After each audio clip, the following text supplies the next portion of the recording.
Hello friends, good morning.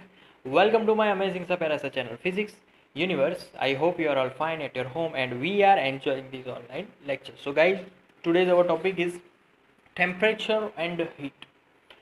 So basically, temperature और heat का अगर difference देखा जाए तो heat is one kind of energy and temperature is one kind of scaling.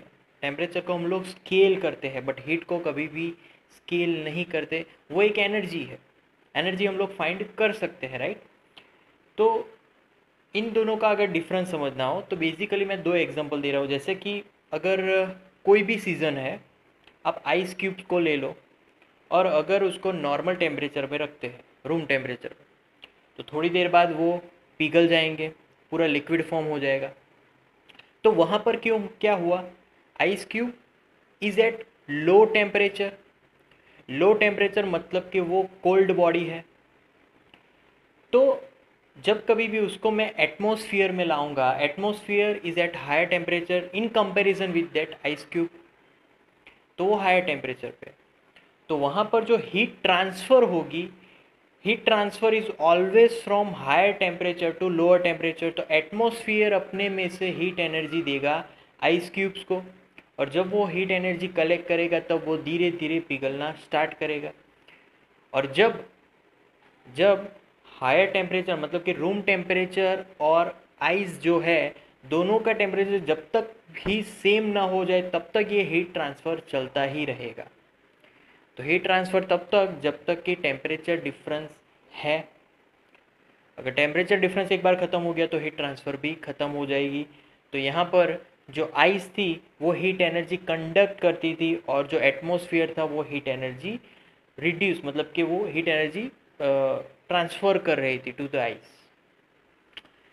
तो यहाँ पर जो आइस है वो पहले लो टेम्परेचर पर था, but due to atmosphere, due to heat energy gain by the atmosphere, उसका टेम्परेचर धीरे धीरे धीरे राइज हुआ और फिर बैलेंस हो गया विद द एटमॉस्फेयर. ओके, अब दूसरा एग्जांपल लेंगे. जैसे कि मैंने एक चाय बनाई है, तो उबलती हुई चाय में फिर लेके आया बाहर एटमॉस्फेयर में. तो अब एटमॉस्फेयर का जो टेम्परेचर है that is down in comparison with that T. तो अब जो चाय है वो हायर टेम्परेचर पे है, एटमॉस्फेयर लोअर टेम्परेचर पे. यहाँ पर मैं कंपैरिजन की बात कर रहा हूँ दोनों की.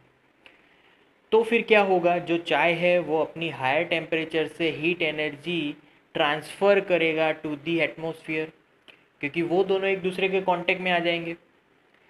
तो चाय ज़्यादा हीट एनर्जी ट्रांसफ़र करेगी, तो एटमॉस्फेयर हीट एनर्जी को गेन करेगा और वहाँ पर जो चाय है वो अपनी हीट एनर्जी रिड्यूस कर रहा है due to the temperature difference, right. तो कब तक रिड्यूस होगा? जब तक कि दोनों के टेम्परेचर सेम ना हो जाए तब तक ये ट्रांसफ़र चलता ही रहने वाला है. तो temperature is a scaling part, high temperature, low temperature, right. और हीट इट इज़ एनर्जी, वो ट्रांसफ़र हो रही है. टेम्परेचर कभी ट्रांसफ़र नहीं हो सकता, but heat is transferred from one body to another body. तो अगर टेम्परेचर के यूनिट की बात की है तो यूनिट ऑफ टेम्परेचर, पहला तो मैं केल्विन लूँगा, ऐसा यूनिट का है. So it is kelvin. Kelvin को हम लोग कैपिटल के से रिप्रेजेंट करेंगे. दूसरा यूनिट है डिग्री सेल्सियस, तीसरा यूनिट है फ़ारेनहाइट, राइट.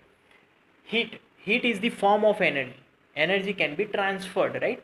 तो यहाँ पर उसका यूनिट की अगर बात करें तो उसका भी ऐसा यूनिट है जूल, और कभी कभी हम लोग उसको कैलोरी में भी यूज़ करने वाले हैं, उसको लिखेंगे CAL, right. So these are the representation of another units, different types of units in temperature as well as heat. So यहाँ पर ये डिफरेंस था हीट और टेम्परेचर में.